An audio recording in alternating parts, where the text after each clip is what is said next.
오늘 본 말씀을 통해서 무엇을 선택할까요? 라는 제목으로 지난주에 살펴본 여호수아 본문 말씀을 한 번 더 살펴보고자 합니다. 지난주에는 강하고 담대하라, 두려워하지 말며 놀라지 말라, 이렇게 하신 말씀이 누구를 대상으로 하신 말씀인지, 하나님께서 염두에 두시고 하는 그 대상이 누구인지에 대해서 함께 살펴보았습니다. 외부의 가나안 족속이 적이라기보다 오히려 내부의 이스라엘 민족의 불신앙을 염려하고 있었다는 사실을 살펴보았습니다. 그러나 하나님의 말씀만 붙잡고 순종하면 하나님께서 이스라엘 민족이 여호수아에게 대항하지 못하게 지켜주시고 순종할 수 있도록 만들어주시겠다라고 약속하신 말씀이었죠. 여호수아는 개인적으로는 이 모든 과정을 통해서 하나님의 말씀에 순종하기만 하면 되는 문제였던 겁니다. 우리 역시 우리 바깥의 이익의 문제에 매달려서 그것만을 위해 하나님께 도움을 구하는, 마치 그냥 다른 종교인과 전혀 다르지 않은 그런 1차원적인 종교인의 모습, 그런 신앙에서 벗어나야 되죠. 하나님께서 나의 삶을 가장 좋은 길로 인도하실 것을 믿는 겁니다. 그냥. 여러분, 하나님의 자녀인 이상 하나님께서 그렇게 하시는 건 너무나 당연하고 자연스러운 일이거든요. 그렇기 때문에 우리가 정말 신경을 써야 되는 것 역시 내가 하나님의 말씀에 순종해야 되는데 어떤 말씀에 어떻게 순종해야 되는가, 여기에 관심을 집중해야 되는 겁니다. 그 신앙만 붙잡고 있으면 여러분, 하나님은 반드시 우리 인생의 끝 시간까지 선하신 하나님이실 것을 믿으세요. 이건 믿음입니다. 하나님께서 그러한 선하신 하나님이 되실 것을 작정하지 않으셨으면 우리에게 그렇게 하나님의 모습을 계시하실 리가 없어요. 여러분, 하나님이 내 눈앞에 보이는 이 상황 속에서 이게 선하신 하나님입니까? 라고 말하는 상황 속에 처하게 하실 때도 있어요. 그때 시편 23편을 떠올리세요. 내가 사망의 음침한 골짜기로 다닐지라도 해를 두려워하지 않을 것은 주께서 나와 함께 하심이라. 여러분, 여호수아에게 하나님께서 계속해서 뭐라고 하시죠? 내가 너와 함께 하느니라. 내가 너와 함께 하느니라. 여호수아 인생에 좋은 일만 계속 생기겠다고 약속하신 게 아니에요. 어떤 일이 생기더라도 내가 너와 함께 있다는 것을 잊지 말라라는 얘기예요. 모든 상황 속에서 내가 너에게 선한 하나님이 되어주실 것을 믿으라는 거예요. 내가 지금 처해 있는 상황이 내 마음에 안 들 수도 있습니다. 그리고 고통과 고난일 경우도 있습니다. 하지만 그때 하나님께서 우리의 입술을 통해서 듣고 싶은 고백이 무엇입니까? 하나님께서 내 아버지이신 것을 믿습니다. 그렇기 때문에 내 눈앞에 어떤 상황이 펼쳐진다 하여도 하나님께서 궁극적으로 저에게 선하신 하나님이실 것을 저는 믿습니다. 저는 그걸 전혀 의심하지 않습니다. 말씀하세요. 무엇이든지 복종하겠습니다. 이게 바로 신앙이라는 겁니다. 이걸 믿음이라고 하는 거예요. 이 믿음을 방해하려고 내 마음속에 있는 욕망과 상황이 내 마음을 막 훑어가려고 합니다. 그때 웃기지 마. 나는 하나님의 자녀거든. 하나님께서 약속하셨어. 강하고 담대하라. 두려워 말며 놀라지 말라. 내 주 너의 하나님이 너와 언제나 함께 계시겠다 약속하셨어. 그분께서 내 아버지인 이상 결국 내 인생의 끝 시간까지 반드시 선하신 하나님이실 것을, 좋으신 아버지가 되어주실 것을 나는 믿어. 여러분, 그렇습니다. 제가 제 아이들에게 바라는 게 뭐겠습니까? 아빠는 아빠의 최선을 다해서 우리를 사랑해 주셨어요. 이게 아빠로서 들을 수 있는 최고의 칭찬 아니겠습니까? 하나님 아버지는 어떠시겠어요? 하나님, 당신께서는 제 평생에 가장 멋지신 분이셨습니다. 저는 제 평생에 하나님께서 선하신 하나님이셨음을, 선하신 내 아버지셨음을 좋으신 하나님이셨음을 저는 고백할 수밖에 없습니다. 여러분, 이 고백을 하나님께서 가장 기뻐하시는 것입니다. 여러분, 여호수아에게 바로 그 믿음을 지키라고 말씀하고 계시는 겁니다. 이제 오늘 여러분들과 살펴볼 여호수아는요, 여호수아가 지나온 시간들 속에서 여호수아가 어떤 모습으로 만들어졌을 가능성이 많을까를 살펴보면서 하나님이 과거의 어떤 결과를 통해서 만들어진 여호수아이기 때문에 강하고 담대하라, 두려워 말며 놀라지 말라고 하신 이 말씀이 여호수아에게 어떤 의미였겠다. 이 부분을 조금 더 이렇게 화면 확대하듯이 살펴보고, 하나님께서 우리에게 주시는 말씀을 한번 분별해 보고자 하는 것입니다. 여호수아의 시대는 모세의 시대와 분위기가 다릅니다. 말씀드렸듯이 여호수아를 읽어보시면 여호수아의 리더십에 반기를 드는 이스라엘 사람은 나타나지 않습니다. 뿐만 아니라 오히려 여호수아의 리더십에 힘을 더하는 충성된 사람들이 오히려 더 많았습니다.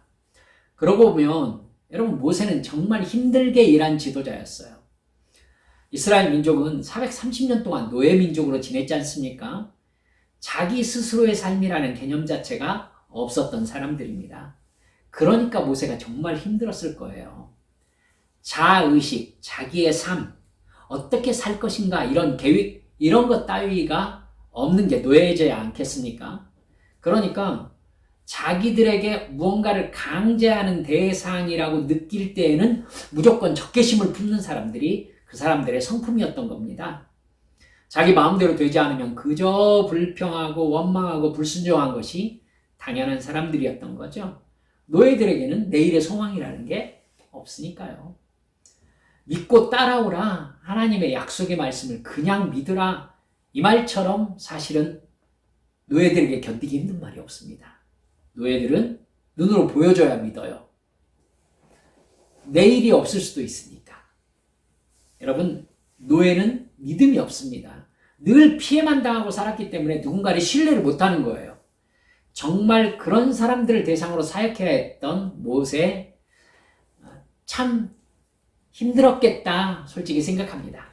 그러나 여러분, 여호수아를 보면 상당히 괜찮아 보여요.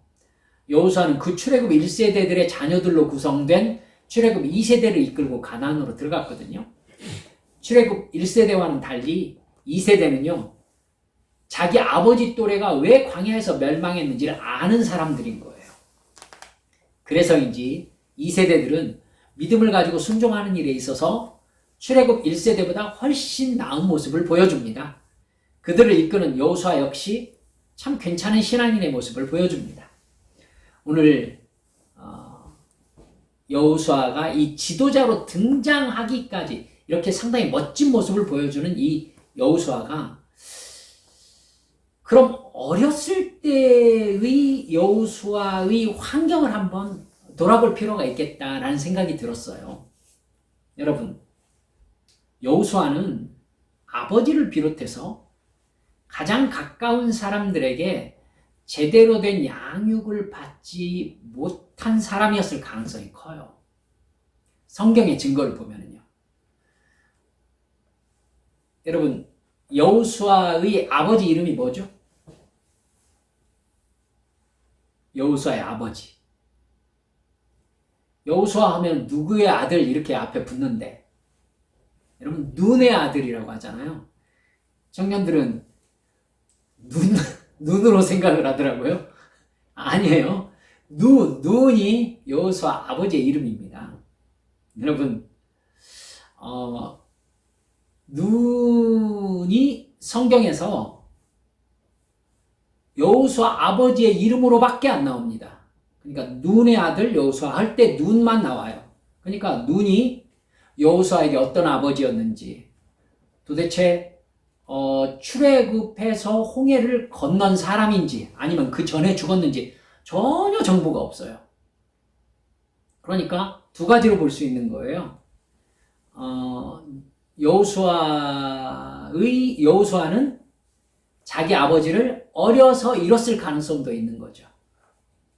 그러니까 눈이 홍해를 못 건넜을 가능성도 있는 겁니다. 여러분, 그랬다면은 여호수아는 가족으로부터의 지원이 거의 없는 사람이었다는 얘기가 가능하죠. 출애굽 때 혹시 눈이 살아있었다면 어땠을까요? 이러면 여러분 문제가 가벼워지지 않아요. 오히려 더 무거워질 가능성이 있습니다. 눈의 세대, 즉 출애굽 1세대는 하나님께서 자신들을 가나안으로 인도할 것을 점점 못 믿어가기 시작했던 세대니까요. 12 정탐꾼들이 가나안 정탐을 마치고 돌아왔을 때 그러니까 여호수아의 아버지 눈이 살아있었다면 여러분 적어도 자기 아버지 눈만큼은 여호수아와 갈렙의 보고를 믿었어야 되지 않을까라는 생각 안 해보십니까? 아버지잖아요. 그렇죠? 근데 여러분 눈이 그때 살아있었는데 여호수아와 갈렙이 가나안 땅에 대한 보고를 했을 때에 하나님을 원망하면서 우리는 다 죽게 되었다면서 우리는 가나안을 정복하지 못하니까 우리 따로 이집트로 돌아가자라고 했었던 사람 안에 누구도 포함되어 있었단 얘기예요? 여호수아의 아버지 눈도 포함되어 있었단 얘기가 되는 겁니다. 그러니까 여호수아의 아버지 눈이 믿음이 없고 하나님을 원망하면서 불순종한 세대에 속했다면 여호수아는 다른 출애굽 1세대들과 함께 아버지와 가족들이 광야에서 죽어가는 40년을 지켜보았던 사람이란 얘기가 됩니다. 그런 경우에 여호수아는 아버지와 그 세대의 죽음을 바라보면서 상당한 고통을 겪었을 가능성이 커 보이죠. 예, 어려서 아버지를 잃었든지 아니면 신앙이 없는 아버지를 두었든지 간에 양쪽 다 모두 여호수아는 가장 가까운 가족이나 어른들의 신앙 지원이 없는 상태에서 어린 시절과 청년 시절을 겪은 셈이 되는 것입니다. 어린 시절 부모님의 사랑과 관심은 아이에게는 거의 절대적이잖아요. 그러나 여호수아는 아버지와 어머니 세대로부터 본받을 만한 역할 모델, 롤 모델을 발견하지 못했던 사람으로 보이는 것입니다. 여러분, 그럼 여호수아가 다 장성했을 때는 상황이 괜찮았나요? 다 알고 있어요, 우리는. 여러분, 출애굽 1세대는 여호수아에게 정말 어떻게 살아야 되는가라는 지표를 전혀 제시해주지 못한 세대였어요. 출애굽 1세대들은 이집트의 파라오가 유일무이하게 모세라는 사람 앞에 굴복하는 걸 보았습니다. 홍해가 마른 바닥으로 갈라지는 것을 보았고요. 그 바닷물이 이집트의 철병거 600대를 함몰시키는 것을 보았습니다. 구름과 불기둥이 자기들을 보호해 주는 것을 매일 매순간 경험했고요. 만나와 반석에서 솟아나는 물을 먹으면서 매일매일을 살았습니다. 이처럼 놀라운 기적들을 연속적으로 보고 경험한 세대는 이전에도 없었고 그 이후에도 없습니다. 그러나 그 사람들은 여호수아가 포함된 12 정탐꾼들의 보고를 듣고 모두 다 절망과 통곡의 반응을 보였습니다. 차라리 죽는 게 나았다면서 하나님을 대적하며 이집트로 돌아가자고 했어요. 여호수아는 출애굽 1세대들이 하나님을 버리고 우리 이집트로 돌아가자라고 자기들끼리 의논하는 걸 들었던 사람인 겁니다. 여러분, 그 결국은 대제사장이었던 아론, 또 이스라엘 전체 사람들이 알고 있었던 선지자 미리암도 광야에서 죽었습니다.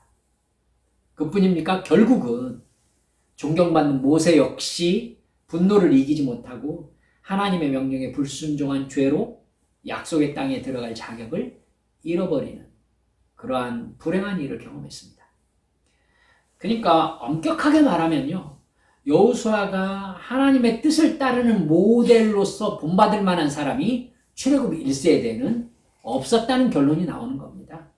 물론 모세는 일관되게 불순종한 사람은 아니지만요. 하나님은 이스라엘의 불순종을 바라보시면서 출애굽 1세대가 광야에서 다 죽고 나서 출애굽 2세대들이 가나안 땅에 들어가게 될 것이라고 말씀하셨습니다. 출애굽 1세대들은 하나님께서 자기들이 광야에서 죽는 40년을 기다리시겠다라고 말씀하는 걸 들었습니다. 여러분, 저는 이런 얘기를 들으면요, 살고 싶지 않을 것 같아요. 출애굽 1세대들이 광야에 있을 때 하나님의 뜻이 무엇입니까? 너희들이 죽는 거예요. 참 이게 정말 고통스러운 일이에요. 여러분, 가데스 바네아에서 하나님이 너희들은 광야에서 모두 다 죽어야 한다 라고 말씀하셨을 때가 출애굽한 지 몇 년째입니까? 2년째예요. 2년째. 2년째라고요. 그러면 이스라엘 백성들이 광야에서 죽어야 되는, 출애굽 1세대들이 죽어야 되는 시간이 몇 년 남은 거예요? 38년 남은 거예요. 그러니까 38년 동안을 하나님이 뭐라고 한 거냐면, 니들이 다 죽을 때까지 38년 걸릴 것이다. 그 시간을 나는 기다리겠다. 내가 출애굽 1세대였다면 하나님이 내가 죽기를 기다린다는 얘기가 돼버리잖아요. 얼마나 절망스러웠겠습니까? 여러분, 그 얘기가 얼마나 심각한 얘기인지를 알기 때문에 이스라엘 백성들이 그 다음날 바로 회개했어요. 그리고는 우리가 잘못했습니다. 하나님 명령을 철회시켜 주십시오 하면서 우리가 하나님 말씀을 따라서 가나안 땅으로 진격하겠습니다 해서 자기들끼리 군대를 조직해가지고 가나안 땅으로 진격했었어요. 하지만 어땠습니까? 가나안 민족이 밀고 내려와가지고는 이스라엘을 확 치고 내려왔죠. 그래서 그곳 이름을 호르마라 하였다라고 여러분 성경 보셨었죠? 하나님은 여호수아와 갈렙만 출애굽 1세대 중에 살아남을 것이다 말씀하셨습니다. 여호수아에게 다행이었을까요? 여호수아에게는 자기 동료들, 가족들, 친족들이 자기만 살아남은 상태에서 죽어가는 것을 38년 동안 지켜봐야 했던 것입니다. 인간은 하나님을 떠날 때 자기 방식대로 떠날 수 있어요. 모두 그렇습니다. 자기 마음대로 하나님을 떠나거든요. 하지만 여러분, 자기 마음대로 돌아올 수는 없습니다. 따라서 해볼까요? 돌아올 때는 하나님의 방법으로 돌아와야 한다. 그렇습니다. 떠나는 건 내 방법으로 떠날 수 있지만 돌아오는 건 하나님의 방법으로 돌아와야 합니다. 이게 성경의 말씀이에요. 우리가 하나님을 떠나가잖아요. 내가 좋다고 해가지고 마음대로 픽픽 돌아가시든가요? 안 돼요, 여러분. 안 됩니다. 영적으로 경험해 보신 분은 다 아실 것입니다. 내가 믿음의 자리에서 떠나서 내 마음대로 움직였던 거, 여러분, 내가 마음대로 이 자리로 돌아올 수 있다고요? 천만의 말씀이에요. 못 돌아와요. 못 돌아옵니다. 하나님께서 허락하시는 때와 하나님께서 돌아오라는 장소, 그곳으로 가야 돼요. 제 생각으로는 아마 죽음이 예정된 사람들이 다 죽어가는 것을 지켜보았던 40년의 시간들, 그러니까 정확하게 말하면 38년의 시간을 여호수아는 결코 잊을 수 없었을 것입니다. 여호수아 개인적인 입장으로만 보면 이 형벌에 책임이 있는 사람들과 38년 동안을 함께 살면서 하나님께 대한 불순종이 어떤 결과를 가져오게 되는지를 정말 아주 적나라하게 보았겠죠. 그리고 여호수아 개인으로는 자기는 가나안 땅에 들어가게 돼 있잖아요. 그러면 개인의 인생으로 볼 때는 광야에 있는 38년이 여호수아에게는 무슨 시간입니까? 결국 자기 인생에는 아무 의미 없는 시간이었던 겁니다. 참, 안타깝죠. 아마 여호수아는 자기를 남겨둔 채 죽기 시작하는 한 사람 한 사람을 묻으면서 그 사람이 하나님을 믿고 순종하기만 했더라면 얼마나 좋았을까? 정말 많이 생각했을 것으로 생각됩니다. 여호수아의 삶을 생각해 보세요. 그가 태어나 보니 노예였습니다. 여호수아 탓입니까? 아닙니다. 태어나 보니 노예였던 거예요. 그리고 여호수아가 광야에서 40년을 보내게 된 것, 이게 여호수아 탓입니까? 그것도 아니잖아요. 여호수아 입장에서는 다른 사람들의 불신앙으로 자기가 광야 40년 동안 다른 사람이 죽기를 기다리는 시간, 말씀드렸듯이 별 의미를 가지지 못하는 시간이 되어버렸잖아요. 그런데 바로 이러한 여호수아가 자기에게 주어진 시간을 어떻게 보냈느냐, 바로 이것이 중요하다는 사실입니다. 하나님께서 그를 어떤 사람이 되게 하셨느냐, 이게 그의 인생과 다른 사람들의 다른 점인 거죠. 여호수아는 그 40년의 세월 동안에 모세를 보좌하면서 언제나 회막의 기도 자리에 모세와 함께 있었습니다. 여러분, 자신의 운명은 자기가 선택한 게 아니잖아요. 그런데 그 펼쳐진 인생에 내가 어떻게 반응하며 살 것인가는 자기가 선택할 수 있었다는 것을 여호수아는 잊지 않았던 거예요. 다시 말씀드려 볼게요. 여호수아가 태어나서 노예의 노동을 하면서 혹은 광야에서 하나님을 원망하는 사람들에 휩쓸려 있으면서 여호수아 역시 얼마든지 그들과 휩쓸려서 불신앙과 원망과 불평의 자리로 갈 수 있었어요. 갈 수 있었어요. 뭐 제가 그렇게 특별합니까? 저도 노예입니다. 뭐요? 저보고 어쩌라는 겁니까? 왜 저만 이렇게 엄격하게 살아야 됩니까? 저도 그냥 이대로 섞여 살다 죽을래요. 이래도 사실은 여호수아 그럴만하지 않습니까? 그렇죠? 그럴만하죠. 여호수아 그렇습니다. 그런데 여호수아는 여기에서 그런 삶을 선택하지 않기로 결단했던 사람이라는 것이죠. 여호수아가 하나님을 원망하는 쪽으로 합류하는 건 자연스러운 일이었습니다. 하지만 그 자연스러운 길을 여호수아가 걷지 않은 것이죠. 여러분들과 오랜 시간 동안 나누고 있습니다만 내 육체에 새겨진 죄의 본성대로 사는 것은 우리에게 자연스러운 일입니다. 다 그렇게 살고 있으니까요. 제가 뭐 얼마나 특별합니까? 뭐 이렇게 힘들게 저만 이렇게 애써서 한 번밖에 없는 인생 이렇게 살아야 됩니까? 맞는 얘기예요. 맞는 얘기라고요. 하지만 하나님이 어떻게 하라고 말씀하십니까? 내가 네 앞에 복과 저주의 길을 놓아두었다. 네가 선택해라. 네가 선택해라. 다른 모든 사람들이 이쪽 길로 가요. 제가 특별합니까? 그냥 함께 이 길 가겠습니다. 이집트로 돌아가자. 제가 얼마나 특별합니까? 그냥 그렇게 할래요. 자연스럽습니다.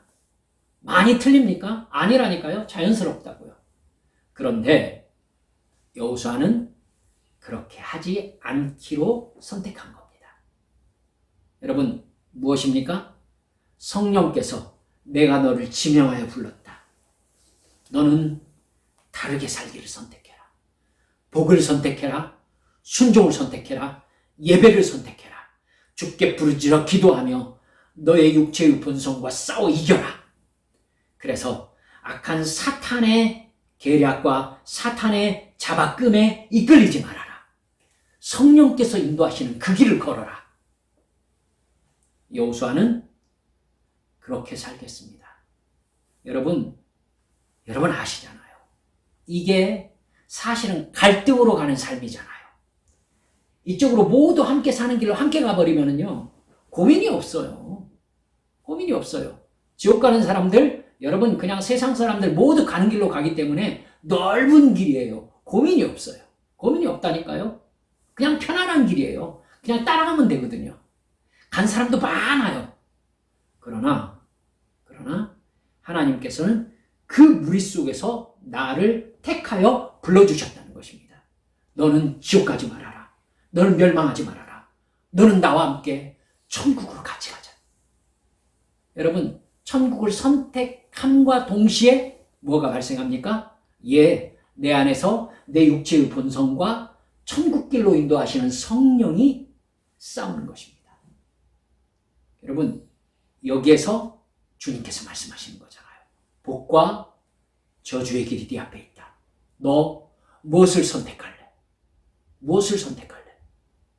그때 여호수아는 많은 사람들이 가는 넓은 길을 선택한 게 아니라, 주님, 이 좁은 길을, 이 갈등 많은 길을 내내 갈등하고 조정하고 나를 죽이면서 싸우면서 힘들게 살아야 되는 이 길, 주여 이 길로 가겠습니다. 이렇게 말했던 사람이 여호수아였던 겁니다. 사랑하는 여러분들, 그의 태생과 환경은 그의 인생의 장애물일 뿐이었습니다. 여호수아는 그거 핑계를 대고 얼마든지 삐뚤어질 수 있었어요. 그렇죠? 네, 여러분들도 그러실 겁니다. 가정 환경이 엉망진창이어서, 너무 가난해서, 혹은 너무 폭력적인 부모님들을 만나서, 내가 만난 사람들이 너무나 인격적이지 못해서 힘들게 살아가는 사람들 있지요. 그렇기 때문에 결국은 내가 이렇게 되고 말았습니다 라고 말하는 거 쉽고 자연스러워요. 하지만 그러면 그 길의 결과를 맞이하는 겁니다. 주님께서 물으시는 거죠. 그래, 그렇다. 그럼 너는 그 길로 갈래? 네가 선택한 거다. 여러분, 모두 다 지옥 가는 사람들은 지옥 가는 이유가 있어서 그리 가는 거예요. 자기 이유가 있어서 가는 거예요. 주님은 말씀하셨어요. 거기 가지 말아라. 갈등의 길로 들어서라. 그리고 네 자신을 조정해라. 하나님의 말씀에 순종해라. 그때 우리가 선택하는 겁니다. 이 고난의 길, 이 힘든 갈등의 길 선택하겠습니다. 주님을 따르겠습니다. 기도하기 싫은데 기도하겠습니다. 예배 앞으로 나오기 싫은데 예배하겠습니다. 순종하기 싫은데 순종하겠습니다. 이렇게 나오는 거죠. 나의 나됨은 하나님의 말씀에 순종하며 살아가는 삶에 언제나 방해만 돼요. 그래서 내팽개치고 주님을 뒤따라가기로 결단하는 것입니다. 그 여호수아에게 하나님께서 뭐라고 하시는 거예요? 마음을 강하게 하고 담대하라. 두려워 말며 놀라지 말라. 주 너의 하나님 여호와가 너와 늘 함께하느니라. 무슨 뜻이 됩니까 이제? 여호수아야, 내가 너를 사랑한다. 내가 너를 도와주마. 내가 너의 인생을 이끌어주마. 너 죄의 길을 버리고 하나님을 택하여 의의 길을 가는 너를 내가 데리고 가주마. 내가 너의 인생의 목자가 되어주마. 이렇게 말씀하시는 거예요.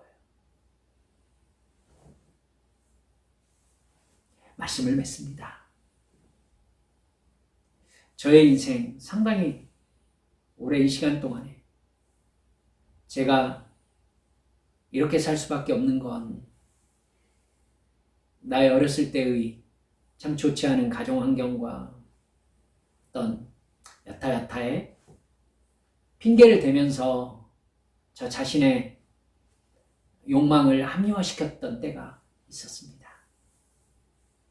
여러분, 하지만 주님께서 저를 긍휼히 여기셔서 저를 이렇게 이끌어 오시면서 깨닫게 해주셨던 것이 바로 이 여호수아의 믿음입니다. 아, 핑계구나. 여호수아가 삐뚤어지면서 핑계댈 것은 얼마든지 있었어요. 하나님, 저는 노예로 태어났습니다. 저에게 뭘 바라십니까? 얼마든지 그렇게 말씀할 수 있어요. 하지만 여호수아는 그렇게 말하지 않았어요. 하나님이 우리에게 뭘 요구하세요? 너도 그렇게 말하지 말아라. 하나님, 제가 돈이 있습니까? 뭐가 있습니까? 너에게는 하나님이 있잖아. 네 아버지가 하나님이시잖아. 하나님이 이렇게 말씀하고 계시잖아요. 여러분, 우리도 하나님께서 말씀하시는 대로 홀로 하는 순종의 길이라도 굳건히 걸어갑시다. 이게 우리의 정체성이에요. 이게. 우리는 이 세상 나라 사람이 아닙니다. 천국 백성입니다. 하나님의 자녀입니다. 그렇기 때문에 여러분, 환경이 이래서 어쩔 수 없이 그렇게 살 수밖에 없었습니다. 아무나 그 말을 할 수 있어요. 근데 천국 백성은 그렇게 말하지 않아요. 하나님이 내가 너를 지명하여 불렀나니 너는 내 것이다. 이렇게 말씀하셨기 때문입니다. 기도합시다. 여러분, 그 믿음을 가지고 사는 여호수아에게 하나님께서 내가 너를 도와주리라. 내가 너를 형통하게 하리라. 내가 너의 인생에 끝까지 선한 하나님이 되어주겠다. 너의 아버지가 되어주겠다. 약속하셨습니다. 그러니까 여호수아는 그걸 생각하면서 상황마다 두려워 말며 놀라지 말며, 여러분, 강한 믿음을 가지고 주님의 뜻을 따라갈 용기를 얻었을 거예요. 우리의 힘을 북돋우는 것이 무엇입니까? 하나님의 약속입니다. 주여, 이 길 주님과 걷겠습니다. 우리 함께 통성으로 기도하십시다. 아버지 하나님, 감사합니다.